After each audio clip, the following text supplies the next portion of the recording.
Hello, and greetings to the judging panel. I'm speaking to you from the fabulous W Melbourne. I'm honored and grateful for this opportunity and to be nominated for this prestigious and inspiring recognition. Come to think of it, my first real light bulb moment was when I was nominated MiceNet's first Young Gun for 2020. In the moment, I felt pretty good thinking, this has a nice ring to it, and I continued to enjoy it. But then, the more I thought about it, I realized the potential to be part of something bigger and leverage the support I had from my peers and the industry. And that's how I decided to immerse myself in the industry and this amazing community that we all are part of. Over the past year, my greatest learning has been that influence does not require a position. In fact, great things can be achieved through collaboration. As our community was emerging from the perils of the pandemic, I focused on how I could leverage the distribution that Marriott has and be able to support our customers who are coming back from the pandemic.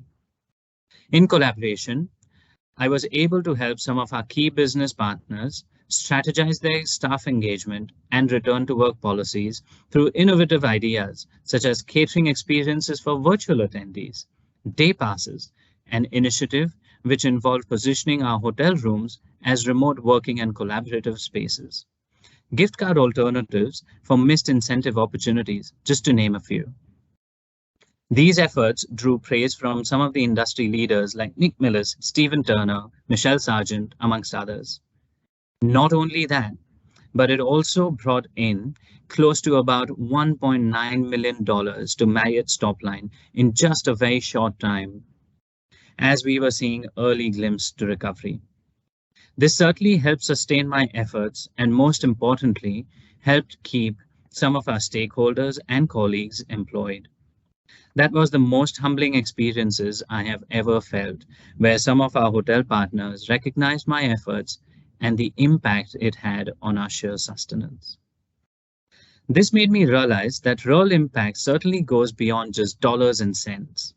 And that's when I decided to also focus on my responsibilities towards my team and the community.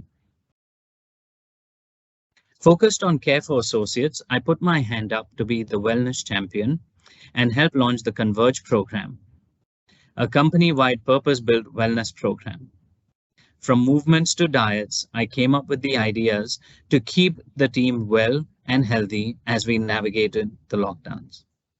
Perhaps the most grounding and purposeful experiences I have ever had was when, in partnership with the 4 Points by Sheraton in Sydney, I channeled my efforts in organizing, packaging, and delivering essential care packages aimed to support Afghan refugees who were displaced to Sydney. I still remember having to get police approvals, HR permissions, amongst other things, just to get outside of my LGA. But the drive and desire I felt to serve our community was much larger than dealing with the challenging logistics.